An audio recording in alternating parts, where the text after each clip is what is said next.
Obeah is from Cromartine and Akan heritage, and it incorporates knowledge of the bush, medicine, poison, of course, communication with the ancestors, and also mysticism.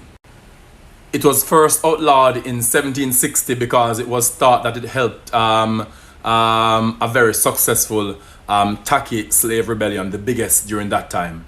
And the colonials realized that they don't want to lose any more slaves or lose any more war, so they cut off the source of what they thought was our power.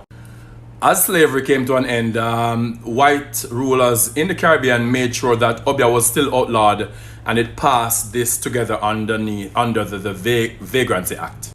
The first standalone Obeah Act was in 1854, and because the British didn't know about the variety of African spiritualities, it also incorporated Kumina, Geri, and Dinkimini, which came from Congo, because as slavery was abolished, they went further inland for slaves.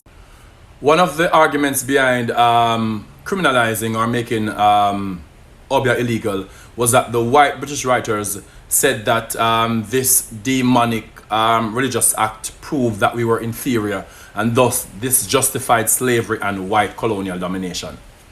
The campaign against all West African spiritualities was so strong that in the late 1800s, Africans in Jamaica start believing they were less human for practicing West African spiritualities, including Obeah and other practices, and they thought that the only way that they would become proper human is if they practice Christianity. The 1898 Act got even tighter and introduced superior power, instruments of Obeah, and forgain. These are the qualifications for which someone could be charged and imprisoned for practicing Obeah. In 1929, we see the case of Zachariah Kerr, who was sentenced for 9 months for using an unknown tongue, salt water, 5 shillings, and candles, and these were thought to have constituted the requirements for Obeah.